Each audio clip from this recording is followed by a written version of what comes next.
Subway will reach Tanah Lot. Groundbreaking for construction May 2025. Yes, it's been delayed. And some good news. Well, hopefully some good news. Buleleng to have 4.5 billion halfway house. Here is the concept proposed to the Ministry of Social Affairs. Now, this is something that could be used up here in Buleleng, so I hope this goes through. Stay tuned for details on these and other stories.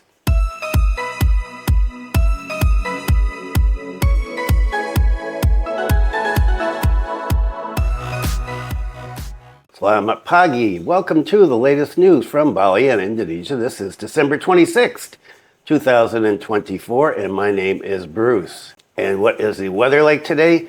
Well, it is cool, cooler than usual, 28.5 degrees Celsius.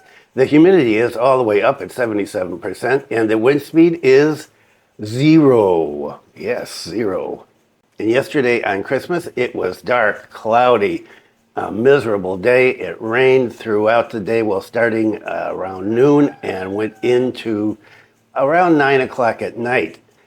Good news was there was no wind up here, and so we didn't get any flooding in our house.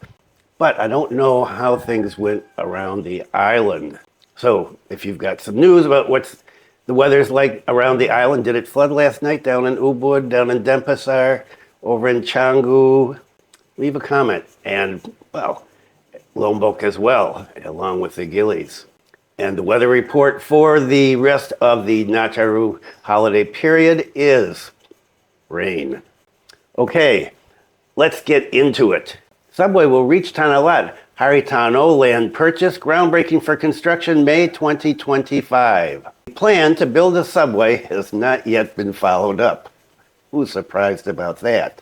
However, it turns out that Hary Tanoe's land in Tanah Lot was sold to support the construction of the Bali Subway system. The land was purchased by PT Bumi Indah Prima, the main investor in the construction of the Bali Subway or Bali Light Rail Transit, LRT. The asset sale and purchase transaction reached 5.5 trillion rupiah, and the sale and purchase transaction is targeted to be completed on January 5th.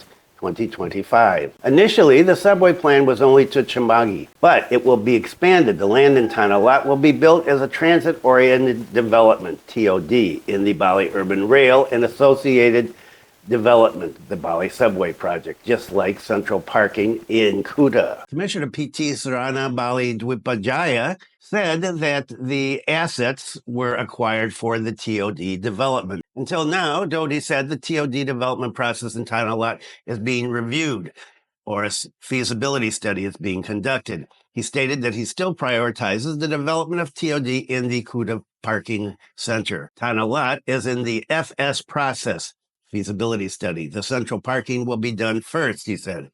On the other hand, the progress of the construction of Kuta Central Parking TOD and Phase 1 and Phase 2 of the subway will begin in April or May 2025. It will start with the arrival of the tunnel boring machine to drill underground tunnels. That's going to be interesting. The groundbreaking, which was planned for the end of this year, will be postponed until May 2025. The process starts from central parking and then goes towards the airport in Seminyak. Groundbreaking will be carried out simultaneously with the drilling process. Head of Bali Provincial Transportation Agency, Pak Gunarta, explained that the transit-oriented development TOD in the Bali Urban Rail and Associated Development Project is an integrated area so that activities and mobility are more efficient. He continued, recreational areas, malls, department stores, hotels, will be gathered in one compact area so that people's mobility there is much more efficient. People will not need to ride a car. They can just walk in the TOD area and then later connect with transit, mass transportation, whether that's a train, a bus, or whatever, he said. He estimated the TOD area in Tabanan is between 6 and 50 hectares and can even become a city, much bigger than central parking in Kuta. After the planning is completed, the train line to Tabanan will be connected. It was further explained that the target for the construction of the train on the line in the first stage will be completed in 2028. There is a train line to Tabanan. If the machine is already underground, it will be easy to just work. Yeah, I'm sure there's a possibility that it will not be stuck in Tabanan, that is the train line. There is a chance that the line will be longer. We will see later so that the movement will be easier. Organization. He continued that his party requested that the construction of the route to Tanah Lot be made into one. This mega project requires a long process and time. Moreover, PT BIP with PT's Sarana Bali Dwipajaya is still pursuing targets related to train construction, so the construction process is faster. So the light rail transit that is going to solve Bali's transportation projects, well, it will be started in April or May, maybe. And, well, the first stage here, according to this, is going to be completed in 2028. And you remember, I don't know, months ago, last time I talked about this, it was 2031, I think, to get it going. And so, who knows? In the meantime, they're going to be drilling underground with this boring machine, and that is not going to affect traffic. And what happens when we get these huge rains and flooding? How is that going to work out? There's a lot of issues, I think, that are going to go with this. I mean, let's think positively. Oh, by the way, I hope you had a happy Christmas, a Merry Christmas, and looking forward to the New Year. So, yeah, let's try to keep things a little happier here at the end of the year. And what about Buleleng? Okay, Buleleng to have 4.5 billion rupiah shelter or a halfway house. Here's a concept proposed by the Ministry of Social Affairs. Efforts to build a halfway house in North Bali continue to be carried out by Social Service of Buleleng Regency.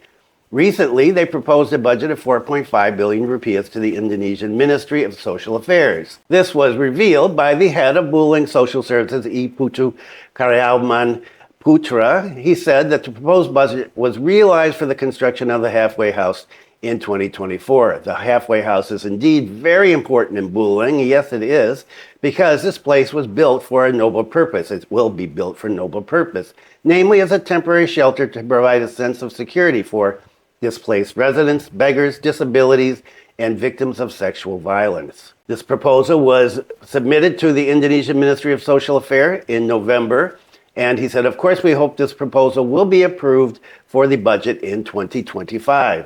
If approved, the Buleleng Social Service has prepared an 8.5 ara land located behind the Buleleng Social Service office. The plan is for the halfway house to be built on 2 floors, with the first floor as a disaster buffer stock building and a public kitchen and a parking lot. On the second floor, there are various special rooms, such as ODGJ rooms, Gepeng rooms, rooms for other social welfare needs, and there will be a safe house as well for victims of sexual intercourse, violence, and bullying. So the access will be different for different groups. In addition, a secretariat will be built on the second floor as well. It will be used on the second floor as well to organize everything. In the halfway house, we can facilitate those in need of social welfare, starting from basic needs to strengthening their economic productivity. It's known that the halfway house is actually very urgent to be built. It's been planned since 2022 and even talked about in 2015, but there's been no money in the budget up until this time. In addition to being a temporary place for women and children who experience cases of sexual violence, people with mental disorders, that's the ODGJ, people who are not accepted by their families, abandoned people, beggars, Gepeng, including disabled people who want to be productive, and elderly people who are alone. These will all be able to use the halfway house. And as an example, ODGJ from Buleleng, who after undergoing treatment at the Bangli Provincial Mental Hospital actually had to be returned to their family. But out in the field, it turns out that many who have families, well, the families won't accept them, even though, according to SOP, they are not allowed to return to Bangli again. But for the time being, the Buleleng Social Service is working with the welfare institution to accommodate those in need of social welfare temporarily. And you see up here in Sigaraja, if you're walking around, people who have some mental disorders talking to themselves, sometimes shouting at people, occasionally disrobing themselves. And those people are generally well known here. I know there's a young guy now. I've known him since he was a kid. He lives here in the kampung, and he has mental disorders. His family takes care of him the best they can. He wanders around. People give him food. He was out the other day down at the harbor when I was having lunch there with my granddaughter and one of her friends, and he was walking by, and the restaurant staff ran out and gave him a packet of food to eat. So citizens are taking care of these people, giving them small change and giving them food sometimes. But be good to see the government get something together here so there is a place where people can go and receive the services that they need. So hopefully a good story for the start of the new year. And let's talk about drugs. Okay, not actually a happy story. Well, kind of a happy story because some big drug people have been busted. Police arrest Bali drug lab mastermind. You may remember this story in the past. Indonesian authorities, with the crucial assistance of Thai law enforcement, have apprehended RN, an alleged mastermind behind a sophisticated clandestine drug lab operating in Dung. RN had been on the wanted list since May 2024 and was apprehended at the Rayong airport in Thailand before he could depart for Dubai. He was extradited and arrived in Indonesia, Terminal 3 at the airport, Soekarno-Hatta Airport, on Sunday. Brigadier General Juharsa, from the Director of Drug Crimes at the National Police Criminal Investigation Unit, informed the press that he had been residing in Bangkok for 3.5 months. Based on information received, the police attaché at the Indonesian Embassy in Bangkok engaged in intensive coordination with all relevant stakeholders to facilitate the return of the perpetrator. Following the handover from the Thai authorities, the Indonesian police immediately transported him back to Indonesia for legal proceedings in accordance with Indonesian law. RN was the alleged mastermind behind the clandestine lab, playing a crucial role in the entire process of establishing and operating a laboratory within a villa in the Buleleng area of Badung. He owned the necessary equipment, converted the villa's basement into a laboratory, and also provided financial support and controlled the couriers who were previously arrested. And I talked about this back May, maybe April. Furthermore, the team will conduct further investigations and processing of the perp. General Juharsa stated that the RN could face the death penalty, life imprisonment, or a fine of 10 billion rupiahs. In May 2024, the Directorate of Drug Crimes apprehended 3 foreign nationals involved in operating the clandestine drug lab within the village in the Buleleng area.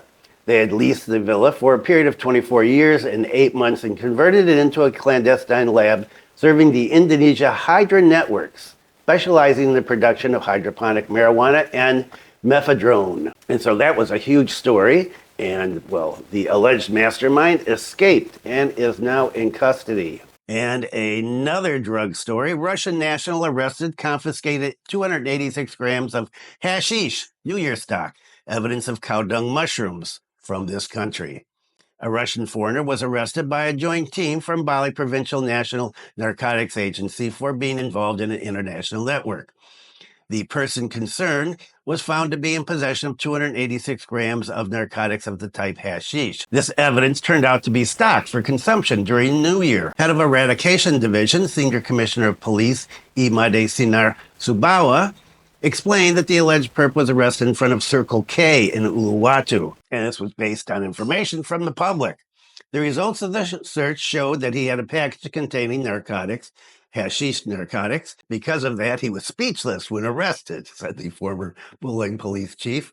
The results of the initial interrogation revealed that the goods were sent from Thailand. The Russian man only served as a breaker and distributor of goods according to the instructions given by his boss. During the investigation into his residence on Jalan Raya Uluwatu, officers also found evidence of another 62.98 grams of hashish. In addition, there were other types of narcotics such as 10 plastic clips of marijuana, 5 plastic clips of psilocybin, 36 plastic clips of mephedrone, 1 plastic clip of crystal meth, 1 plastic clip of coke, 2 plastic clips of MDMA, and 3 digital scales and empty plastic clips. In carrying out the act of distributing these drugs, the man took wages in the form of cash, which was placed at a predetermined location.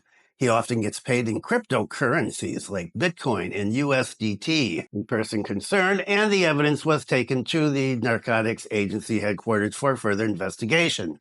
Based on the results of the interrogation, he's been carrying out his dealer role for the past year. He works for a Russian drug ring located in Thailand. The goods were sent from Thailand via postal service. Then he gets a command to break it down, store it, distribute it according to specific coordinate locations. Whether this has anything to do with the end of the new year depends on the orders from his superior. What is clear is that he was only following instructions. The investigation showed that the network targeted the foreign nationals in Bali. Although he works alone, he's part of a larger and structured syndicate, considering that he works only by receiving orders from those above him. For his actions, he's threatened with the death penalty, life imprisonment, or a minimum of 6 years and a maximum of 20 years in prison. Authorities said we're still developing this case. So, a drug network going from Thailand to Bali. And using the postal service. Okay, so good news on the drug situation. Okay, that is it for today. Thanks for viewing. Be kind to someone today. Take care, stay safe, and I will see you next time.